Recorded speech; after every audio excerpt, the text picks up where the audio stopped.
yang luar biasa, kesetiaan mencari Tuhan yang luar biasa. Saya mau bilang saudara-saudara orang-orang yang luar biasa. Amin. Dan saya mau bilang saudara, orang yang semangat, orang yang setia mencari Tuhan, janji Tuhan, hidupnya anak cucunya pasti diberkati Tuhan. Sekali lagi tepuk tangan yang paling meriah buat Tuhan. Sama-sama bilang sama saya, aku pasti diberkati Tuhan.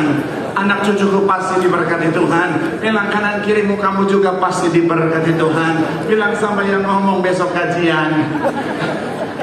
Bilang sama yang ngomong semangat. Tepuk tangan dulu yang paling meriah buat Allah kita yang luar biasa. Haleluya. Yuk langsung ke saudara Alkitab, kita mau angkat Alkitab kita. Alkitab juga boleh, Alkitab juga boleh. Yang nggak boleh kita angkat tangan juga boleh. Sama-sama dengan iman percaya. Sama-sama kita katakan dalam nama Tuhan Yesus, aku percaya Alkitab ini adalah firman Tuhan. Setiap kata kalimatnya sanggup memberkati aku. Dan hari ini aku pasti diubahkan, aku pasti dipulihkan dalam nama Tuhan Yesus. Sama-sama kita katakan. Kita buka Alkitab kita saudara, Matius pasal yang ke-27, 5 ayat saja, 45 sampai 50 saudara, kita akan baca saudara. 5 sampai ayat yang ke-50, 45 sampai 57, yang 50 yang sudah di sana dalam Matius 27 boleh bilang aku diberkati Tuhan. Haleluya. Matius 27 kita akan buka 45 sampai ayatnya yang ke-50. Kita lihat Alkitab kita, saya 45, saudara 46. Kita gantian ayat yang ke-50 kita baca sama-sama. Demikian ayat 45. Mulai dari jam 12 ke 8 meliputi seluruh daerah itu sampai jam 3. Ayat selanjutnya silakan.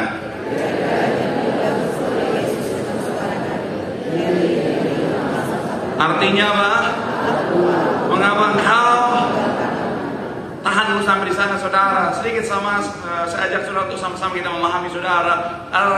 Dari hati saudara banyak orang bilang begini, Pak Pendeta, kenapa kau Tuhan berdoa kepada Tuhan? Pak Pendeta, kenapa dikatakan Allahku, mengapa kau meninggalkan aku? Sedikit saya kasih pengertian saudara buat saudara yang belum paham. Saya mau bilang sekali lagi saudara, dia 100% Tuhan, dia juga 100% manusia. Kenapa bicara tentang Tuhan berteriak bahwa Allahku, mengapa engkau meninggalkan aku?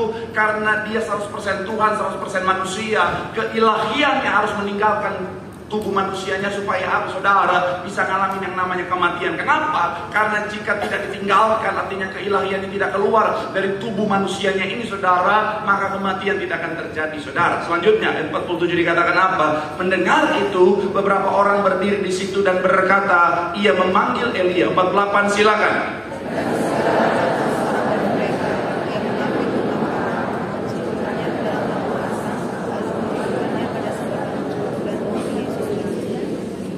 Ayat 49. Tetapi orang-orang lain berkata, jangan, baiklah kita lihat apakah Elia datang untuk menyelamatkan dia. Ayat 50 sama-sama 3. Ya, Yesus berseru pula dengan suara nyaring. Lalu haleluya. Nah saudara, sekali lagi kita kemarin baru merayakan yang namanya kematian, kebangkitan Tuhan Yesus saudara.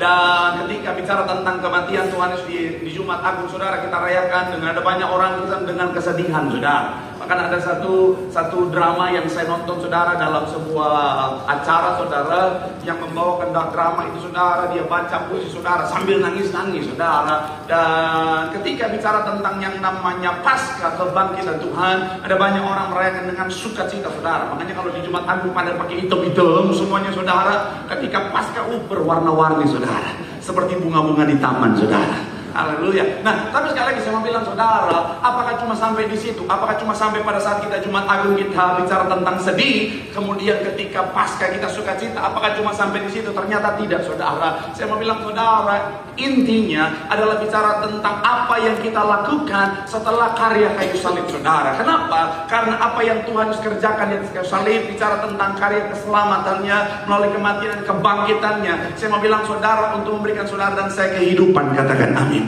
Nah, dan setelah itu dalam kehidupan setiap kita, pertanyaannya apa yang harus kita lakukan? Itu yang harusnya sama-sama kita renungkan dalam kehidupan setiap kita. Supaya apa saudara? Supaya buah dari karya keselamatan Tuhan, yaitu bicara tentang kehidupan kekal, itu akhirnya bisa kita nikmati. Katakan sama-sama, bilang sama saya, buah kehidupan yang kekal sudah Tuhan sediakan.